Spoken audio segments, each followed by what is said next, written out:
History of alcohol consumption. दोस्तों, Indian subcontinent के लंबे और समृद्ध इतिहास में अल्कोहल का उपयोग एक बड़ी दुविधा का मुद्दा रहा है। एक समय था जब शराब को दैवीय यानी कि डिवाइन माना जाता था और लगभग सभी बीमारियों के इलाज के लिए दवा के रूप में इस्तेमाल किया जाता था। उसी शराब को विभिन्न बीमारियों, सामाजिक विकारों और मृत्यु के लिए भी जिम्मेदार माना गया। शराब के प्रति विचारों के इसी द्वंद्व को पूरे इतिहास में देखा जा सकता है। अल्कोहल के अलावा शायद ही कोई अन्य पदार्थ होगा जिसे मानव जाति से प्रशंसा और निंदा दोनों प्राप्त हुई हों। वैदिक युग से मुगलों तक और ब्रिटिश राज से लेकर आज के आधुनिक युग तक भारत में अल्कोहल कंजम्पशन की एक कलरफुल हिस्ट्री रही है। तो आइए जानते हैं भारत में शराब के इस दिलचस्प इतिहास को। लेकिन अपने डिस्कशन को शुरू करने से पहले आपको ये बता दें कि इस वीडियो का उद्देश्य शराब या किसी भी और मादक पदार्थ का प्रचार करना नहीं है, बल्कि वीडियो सिर्फ और सिर्फ जनरल अवेयरनेस को सेंटर में रखकर बनाई गई है। History of alcohol during pre historic and वैदिक टाइम्स। दोस्तों, अल्कोहलिक बेवरेजेस का प्रचलन हिंदुस्तान के लिए कोई नई बात नहीं है। अगर हम इसके इतिहास के बारे में बात करें तो इंडस वैली सिविलाइजेशन यानी कि सिंधु घाटी सभ्यता के दौरान भी अल्कोहलिक ड्रिंक्स के प्रमाण मिलते हैं। Indus valley civilization distillation technique का ज्ञान रखने वाली पहली सभ्यता थी। हड़प्पा और मोहनजोदड़ो के साथ अन्य स्थलों से मिली मिट्टी की वस्तुएं जैसे कि डिस्टिलेशन आइटम्स का एक पूरा सेट ये स्पष्ट करते हैं कि सिंधु घाटी सभ्यता के लोग बेवरेजेस के डिस्टिलेशन और फर्मेंटेशन जैसी टेक्निक्स को जानते थे और इसका उपयोग भी करते थे।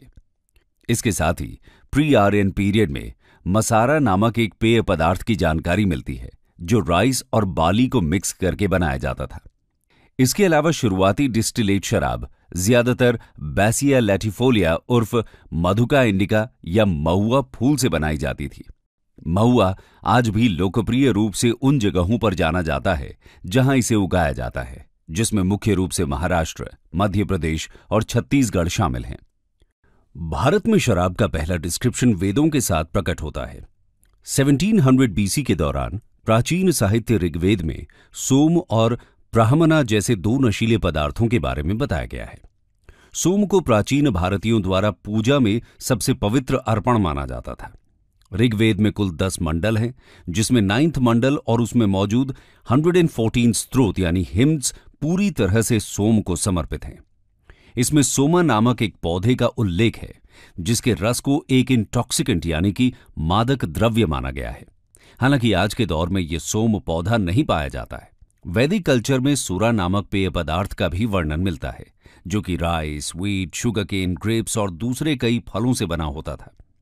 इसके अलावा प्राचीन संस्कृत साहित्य में और भी विभिन्न प्रकार के अल्कोहलिक बेवरेजेस का जिक्र मिलता है, जिनमें मेधक, प्रसाना, मैरिया, अरिष्ट, मधु इत्यादि शामिल हैं। दोस्तों, मौर्य काल के दौरान चाणक्य द्वारा लिखी गई अर्थशास्त्र में अंगूर से बनी शराब के सेवन करने की बात कही गई है।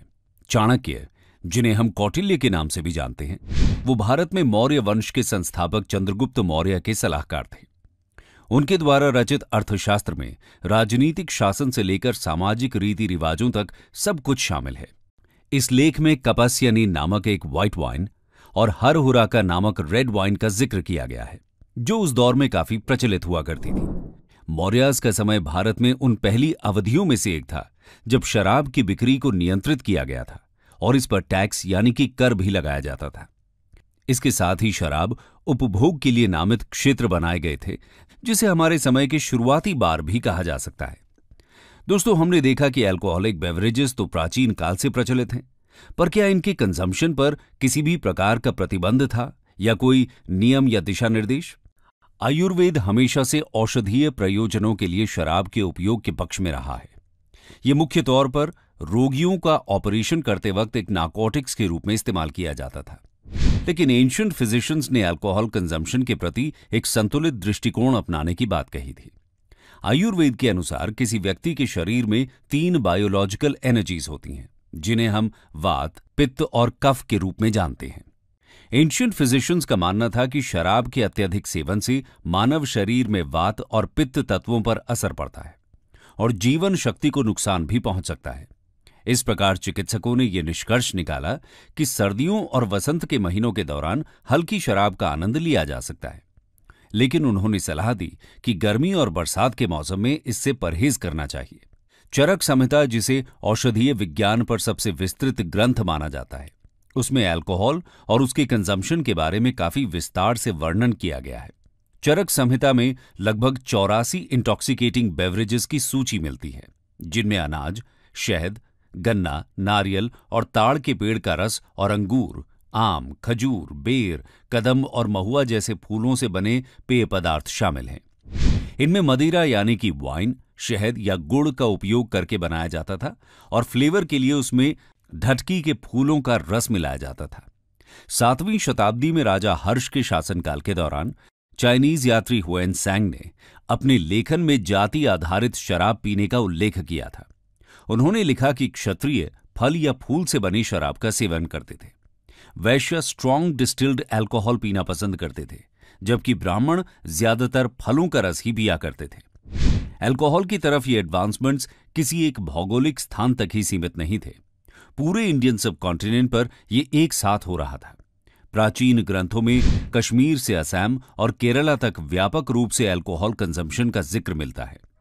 भारत के आदिवासी और जनजातीय समुदाय का शराब बनाने का एक लंबा इतिहास रहा है। असम में उन्होंने लाओ पानी नामक बियर बनाई, जो आज भी तैयार की जाती है, जबकि भारत के मध्य क्षेत्रों में आदिवासी महुआ के फूल, फर्मेंट किए हुए चावल और बाली यानी कि जौ से बने पेय पदार्थ बनाते हैं। वहीं हिमाचल प्रदेश का अपना एक स्थानीय मादक पेय है, जिसे लुगदी के नाम से जाना जाता है। इसे अनाज को पकाकर बनाया जाता है। बियर ऑफ हिमालयस के रूप में प्रसिद्ध छानाग सिक्किम के लेप्चा कम्युनिटी द्वारा अपने देवी देवताओं को भेंट के रूप में उपयोग किया जाता है। इसके अलावा ओडिशा, झारखंड और बिहार के आदिवासी लोगों के बीच हंडिया नामक अल्कोहलिक ड्रिंक विख्यात है। यहां मकर संक्रांति के त्योहार के दौरान इसे देवी देवताओं को अर्पण करने के साथ साथ प्रसाद के रूप में इसका सेवन किया जाता है। दोस्तों, वाराणसी को हम शिव की नगरी के नाम से भी जानते हैं। लॉर्ड शिवा भांग और धतूरा जैसे नशीले पौधे के प्रेमी माने जाते हैं। काशी अथवा वाराणसी गौतम बुद्ध के समय से अंतहीन उत्सवों और त्योहारों का एक आनंदमय शहर रहा है। एक बुद्धिस्ट जातका में मदिरोत्सव का जिक्र मिलता है। इस त्योहार के दौरान काशी के राजा अपने सभी प्रजा को मुफ्त में अल्कोहलिक ड्रिंक्स पेश किया करते थे। मदिरोत्सव के अवशेष आज भी पियाला का मेला में देखे जा सकते हैं। इस मेले में कुछ समुदाय के लोग अपनी कुल देवी को मदिरा का भोग चढ़ाते हैं और पूजा याचना करते हैं। अगर हम सदर्न रीजन की बात करें तो यहाँ के आम लोगों का पसंदीदा ड्रिंक ताड़ी यानी टॉडी था, जिसे ताड़ के पेड़ के रस से बनाया जाता था। संगम लिटरेचर की एक कृति पुराणनुरु में मालाबार कोस्ट और वहां के लोगों के बीच ताड़ी यानी टॉडी के प्रचलन की बात कही गई है। एंशिएंट टाइम्स के बाद शराब का प्रचलन मुगल और ब्रिटिश काल में भी रहा। आइए एक नजर डालते हैं मुगल और ब्रिटिश काल के दौरान अल्कोहल कंजम्पशन के पैटर्न पर। History of alcohol during the Mughals and British Raj. हालांकि इस्लाम धर्म शराब के सेवन पर रोक लगाता है, लेकिन 13वीं शताब्दी में शुरू हुए सल्तनत काल से लेकर भव्य मुगलों तक कई शासकों ने नियमित रूप से शराब का सेवन किया। मुगल बादशाह बाबर ने अपनी ऑटोबायोग्राफी बाबरनामा में शराब और भांग के सेवन का जिक्र किया था।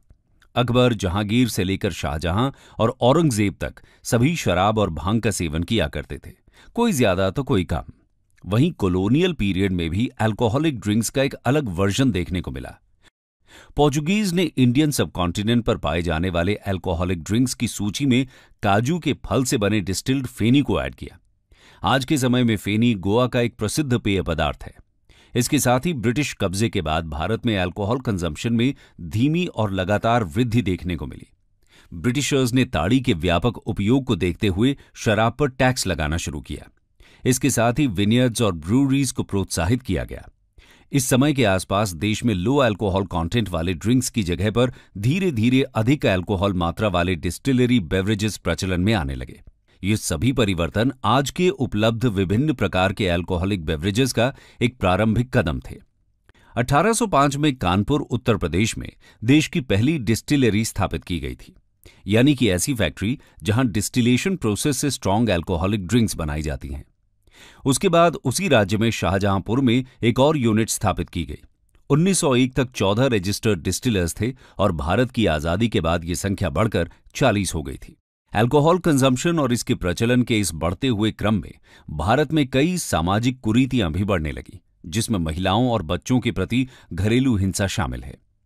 इसके अलावा शराब के अत्यधिक सेवन से कई बीमारियां और दुर्घटनाओं की संख्या भी बढ़ने लगी। हमारे देश के कई सामाजिक कार्यकर्ता और खासकर महात्मा गांधी जी अल्कोहल कंजम्पशन पर रोक लगाना चाहते थे। आइए देखते हैं स्वतंत्रता के बाद भारत में अल्कोहल कंजम्पशन के प्रति क्या परिवर्तन आए। Alcohol consumption and it's pattern in India after independence. दोस्तों, महात्मा गांधी के नेतृत्व में किए गए प्रयासों ने भारत में बड़े पैमाने पर शराबबंदी आंदोलन को सुगम बनाया और इंडिपेंडेंट इंडिया की कंस्टिट्यूएंट असेंबली के अप्रूवल के बाद directive principles of state policy के अंतर्गत शराबबंदी को जगह मिली। भारत के संविधान के आर्टिकल 47 में राज्यों को औषधियों के उद्देश्य को छोड़कर सभी हानिकारक नशीले पदार्थ के उपयोग पर रोक लगाने का अधिकार दिया गया है। हालांकि संविधान में शराब के उपयोग पर प्रतिबंध को प्रोत्साहित तो किया गया, लेकिन अल्कोहल पॉलिसी एक स्टेट सब्जेक्ट है। अल्कोहल संबंधित कानून, उत्पाद शुल्क दर और इसकी बिक्री पर राज्यों का पूरा नियंत्रण रहता है। आधुनिक युग में अंग्रेजों द्वारा शुरू किया गया शराब पर टैक्स लगाना और स्टेट रेवेन्यू में इजाफा करने का मार्ग कई भारतीय राज्यों द्वारा अनुसरण किया गया। देश में अल्कोहल कंजम्पशन को लेकर काफी विविधता है। कुछ ऐसे राज्य हैं जहां सबसे ज्यादा अल्कोहल की खपत होती है, वहीं कुछ ऐसे भी हैं जहां इसके कारोबार पर पूर्ण तरीके से प्रतिबंध है। सबसे ज्यादा प्रचलन छत्तीसगढ़, त्रिपुरा, पंजाब, अरुणाचल प्रदेश और गोवा में देखने को मिलता है। वहीं वर्तमान में केवल मिजोरम, नागालैंड, गुजरात और बिहार राज्यों में और यूनियन टेरिटरीज में लक्षद्वीप में शराब पर प्रतिबंध है। इन राज्यों को ड्राई स्टेट्स के रूप में जाना जाता है। इसके साथ ही दूसरे राज्यों ने अपने आधिकारिक क्षेत्र में लीगल ड्रिंकिंग एज को स्थापित किया। कुछ राज्यों में यह 18 वर्ष है, जबकि कुछ में 21 और 25 वर्ष भी है। हालांकि इन प्रयासों के बावजूद आज के वक्त में भारत दुनिया में शराब के सबसे बड़े कंज्यूमर्स में से एक है। सभी अल्कोहल्स में भारत वॉल्यूम के हिसाब से 9th सबसे बड़ा कंज्यूमर है। कई दशकों से शराब का सेवन भारत में एक प्रमुख सार्वजनिक स्वास्थ्य समस्या के रूप में उभर रहा है। दोस्तों, इतिहास के इस विषय पर चिंतन इस बात की पुष्टि करता है कि भारत में शराब पीना पूरी तरह से वेस्टर्न कल्चर से इंपोर्ट नहीं हुआ है। एक सामान्य धारणा है कि मदिरापान की बुराई मॉडर्नाइजेशन और ग्लोबलाइजेशन से आई है। हालांकि इनकी भूमिका हाल में अल्कोहल कंजम्पशन में बदलती आदतों और रुझानों की तरफ जरूर रही है। लेकिन प्राचीन समय से ही देश में हैबिचुअल ड्रिंकिंग के प्रमाण मिले हैं और ये भारतीय संस्कृति का एक मुख्य और अभिन्न अंग के रूप में रहा है। कंक्लूजन। तो दोस्तों, आज के हमारे इस चर्चा में हमने भारत में अल्कोहल कंजम्पशन के इतिहास को जाना। इस चर्चा से हमारा उद्देश्य सिर्फ इस विषय पर आपको कुछ जानकारी देने का है। जाते जाते आपके लिए एक सवाल छोड़ जाते हैं। भारत के किस राज्य में दुनिया का पहला अल्कोहल म्यूजियम स्थित है और इस म्यूजियम का क्या नाम है? आप कमेंट सेक्शन में इसका जवाब हमारे साथ जरूर शेयर करें।